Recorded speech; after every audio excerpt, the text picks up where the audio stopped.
No tear gas, no bullet, you are arrested.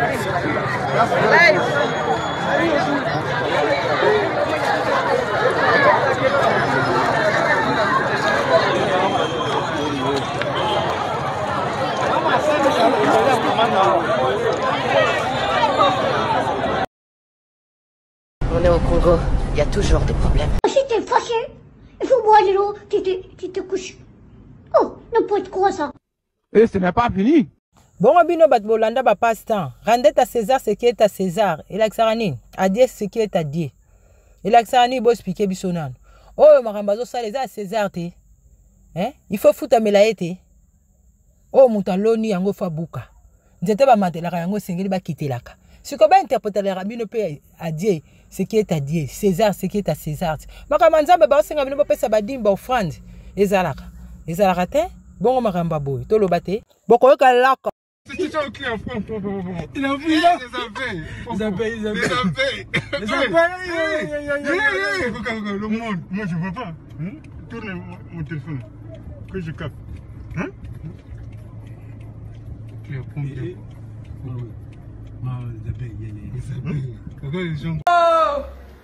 Yaya kipa yewana na sanza. Bomitu na banzoi baswanga te pona nini.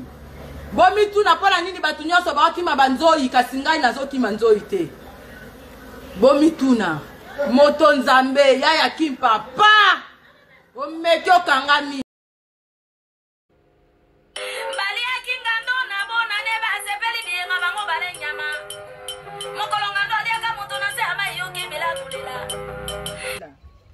Malamu ngana malamu makasi ibende kutu pete aba blona ngana lona kia moni blona loni ndako oyo to moni mutalali awa yende to tindie asolola na kokololo ki pavita donc soki ala muki ala pesi biso maloba oboloba ka message bon vous avez reçu gratuitement donné aussi gratuitement ezarani ni angana yeba balobela rabino te siko basenga kaka senga bakopesa yo siko bocha badimba offrande bopesa nzambe bopesa nzambe yango bino bomona rate boyoka rate bomona boyoka bozala misu bomona boya matoi boyoka di ezarani bino bata revers ngala so azana posa lobela moto vérité abanga kate poza mbinga poza kitoko to so kozana ndenge nini te mungala so azana posa bamba moto vérité nelongi abamba ka moto vérité nelongi ba moko itali eta siminjela ke ngana mungala biso baka vérité bilanga pembe nde biso to baka vérité o sepe na ngolinga ngote itali biso te na mungala temba bostra esuka api soki bakoko pe bakokololo batindi mamekelamu aocha donc maboko oyo ibetaka minduki keba donc zozwango déjà. Il faut pas ça l'opération pas ba koko pe ba kokolo ba bimsa masasi wana keba chora ta makoba passe tambo keba asuki wapi asuka wapi tala lelo yo luvunu lukuta bwana misu bomona bwana matoi boyoka vous avez reçu gratuitement donné gratuitement va bisi bino bano bazaka koyiba bosenga ba bisi bino bano bazaka koyiba Bokeba lisusu. Mais les Congolais vont manger tous ceux qui vont trouver sur le chemin. Mathieu, qui peut arrêter le Congo? J'ai peur. Qui peut arrêter les Congolais? Mettez les cœurs. Oh, les Congolais. Mathieu. Joe, champion. Ouais. Amusement, les Congolais n'ont pas peur de quelqu'un. Ouais, c'est ça. Macron, tu as raté. Yoka. Tu as raté à papi, boyoka. Mark yo bisala na bino l'air nyonso. Bozo kaseso bozo yiba ba vie. Bozo yiba ba momo ya batu. Boza ko se kosa. Boza ko se tromper. Boza ko mikanga bino moko. Papa yo poko yiba eza mabe. Ozomona muyibi wonga zo sala yo sikoyo. Wana vraiment ils ont permis de traiter. Ok, ça va, merci. Bota nanzo izo menanzota mtu. Ah, dans un territoire à Magi, province à Ituri. Ok, merci. Oh, état-major à la police en Goyo. Moni, oza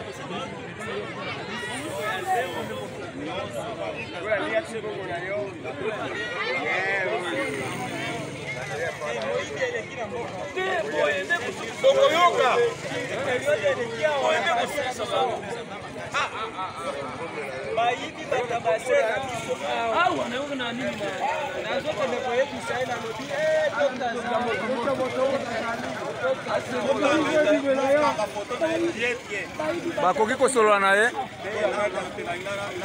ye batuna ye te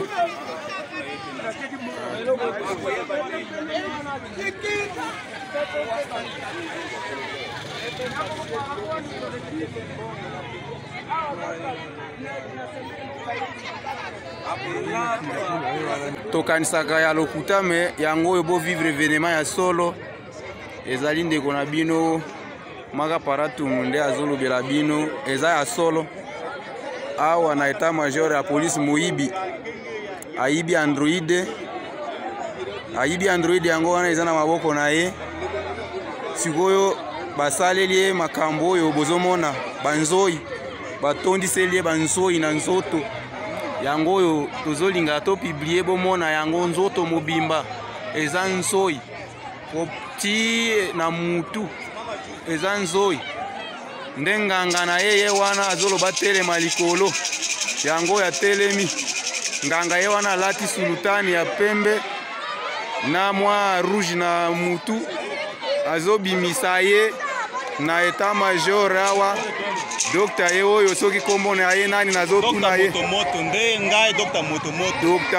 docteur motomoto asali mosala alingi bato nyonso bamona yango oyo bato batondi na état major lokola wenze nde bazotala événement oyo ndenge nzo etondi na nzoto ya mutu eza vrai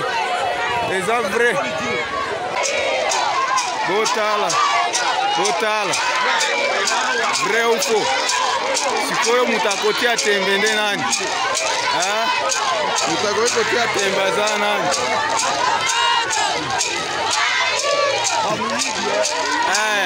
dokta ye ayibi biloko oyo kuta wapi telefone ayibi wapi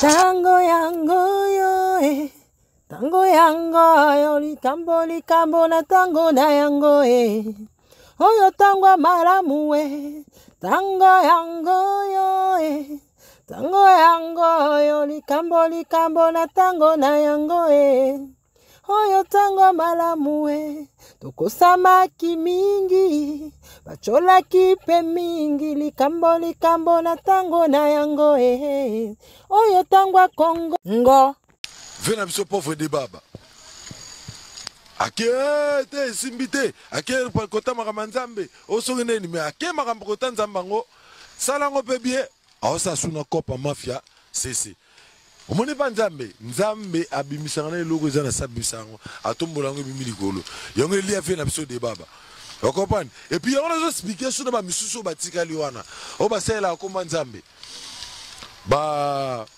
ebele bapeti nanga bamike kalambai banani ba toms banani baseni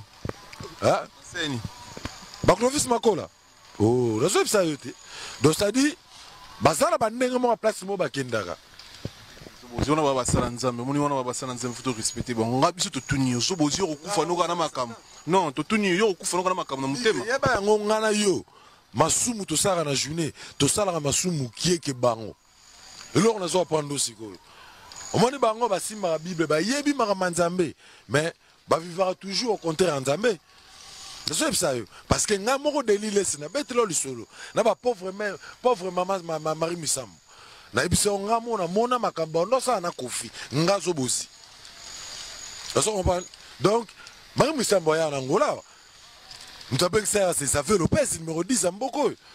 Vous comprenez? A tient hôtel là en face na Rouaou. Maramono le kawana ka ngam na ebyango na Xavier.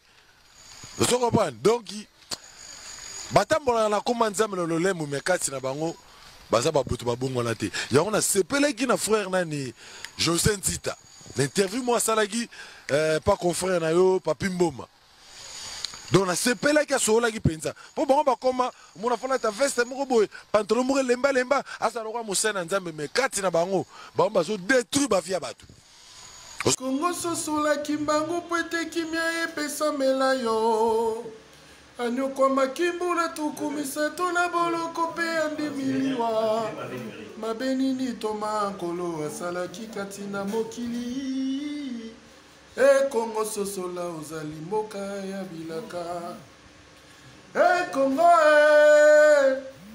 Kongo Kongo sosola kimbangu Balinga lungwila na meli Coco il faut qu'on zongue la bokoko. Au TEP, c'est Kalala Omutunde. Je vous remercie de m'avoir rejoint. Comme vous le savez, ensemble, nous allons célébrer le génie africain. À très bientôt.